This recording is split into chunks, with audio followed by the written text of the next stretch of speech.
Hello!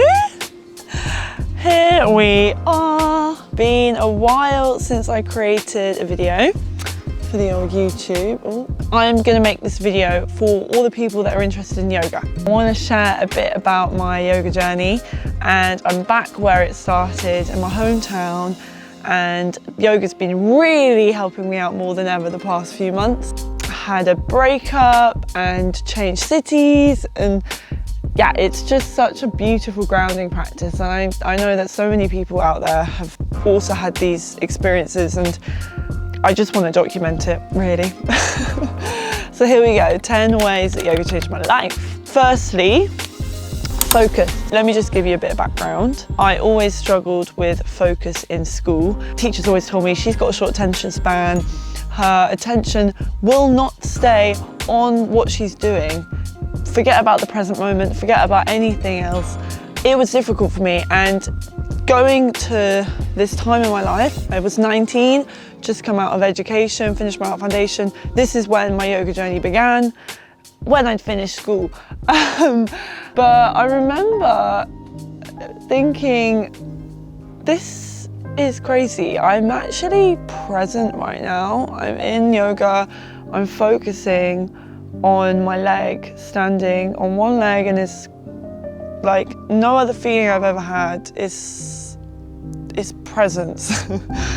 It's focus. It's focusing on one thing, not jumping around, and I had struggled so much with that, and I still do, but yoga really is my anchor. So number 2 is self-love, and this is huge, okay?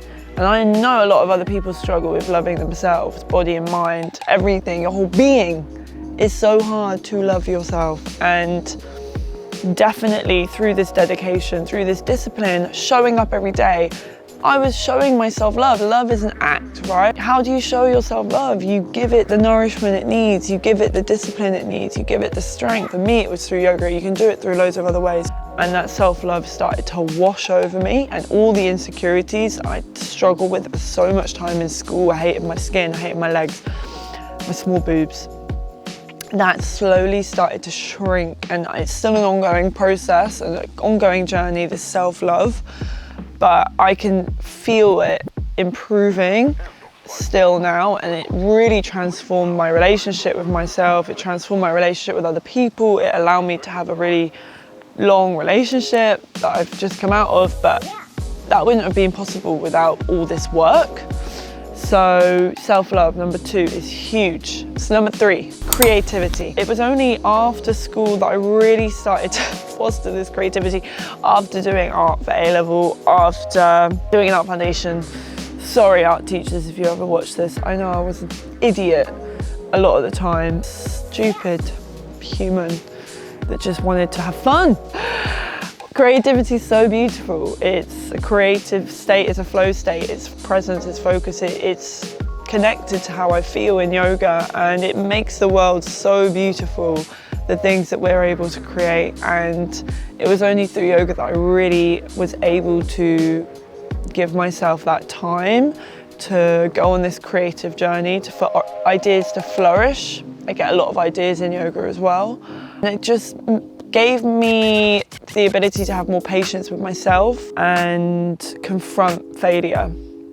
And you need all of that for creativity. Number 4, gratitude. Gratitude for the people who love me and the people I love, my family, what I've been given in this world, an opportunity to have a life. But it's so much more than that. But coming from a place of how can it make my daily life better as a practice within yoga. Firstly, being gratitude of what my body can do, but also when we're in yoga, we're focusing on our breath. That is a game changer, because you're breathing all the time, and if you can get happiness from that breath every second of every day, you're going to be happy a lot of the time. Okay, right now I'm grateful because I'm able to breathe in the oxygen that these beautiful trees around me have created, and that is simplicity. But that is a human fundamental need. Like, beautiful tree up there, pears. I am so grateful that I can just get a pear and eat this pear and it's so beautiful that we have trees in our world that provide us with fruits and vegetables and nuts and all the things we need to survive. Like, I love you, pear. I love you, world, for providing me this pear. And I love you, trees, for allowing me to breathe in this beautiful air.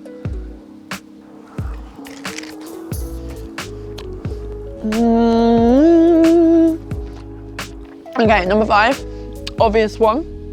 I think a lot of people join yoga for the physical benefits, not necessarily what yoga's about.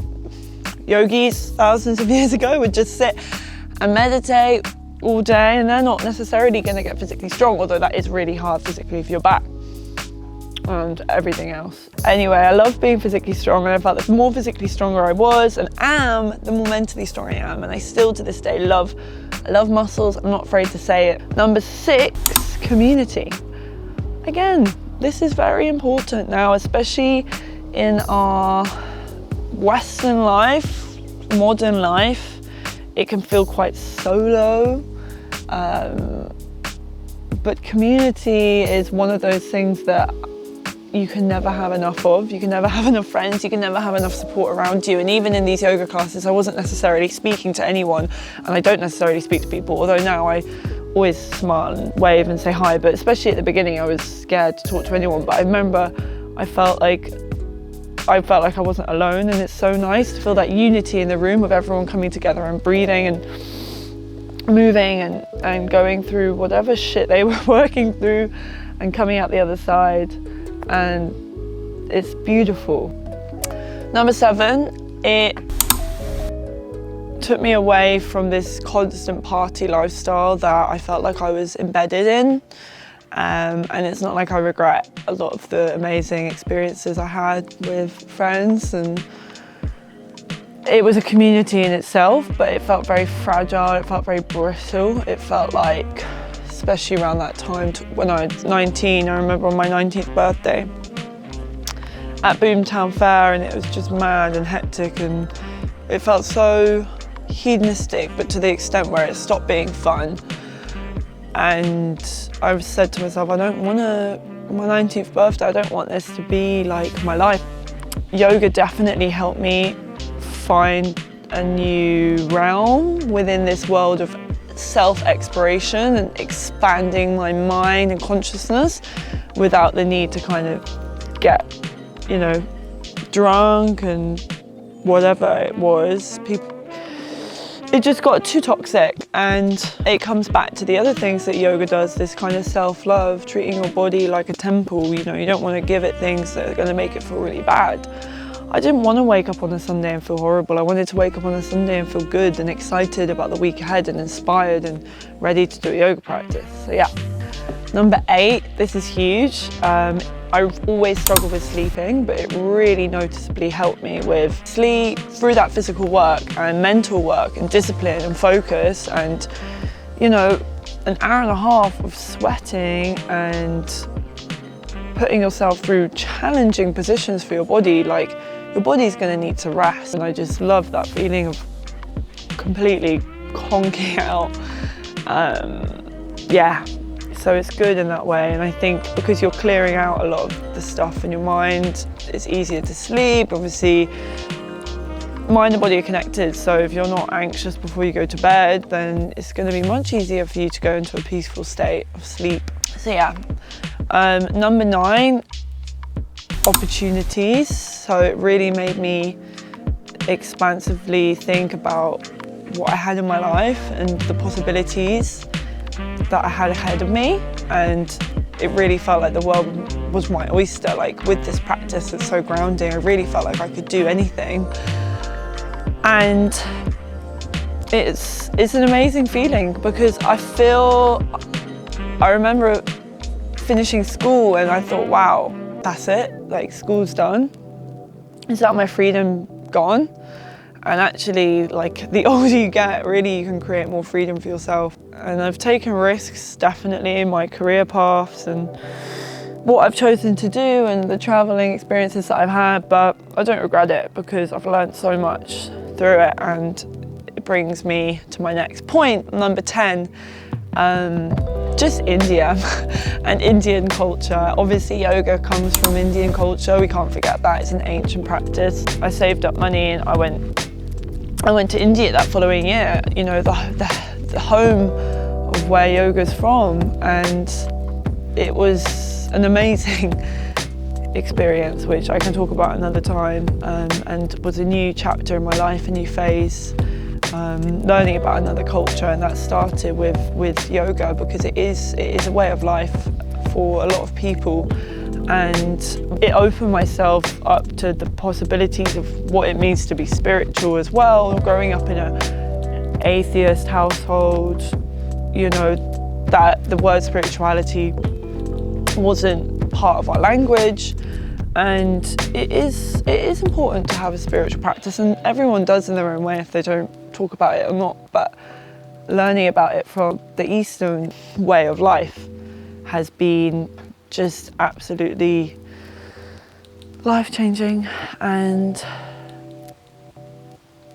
the world continues to be a space to grow and evolve, and in this ethereal sphere we can go to other dimensions and hopefully transcend, which is obviously the goal in yoga, end goal for a lot of people.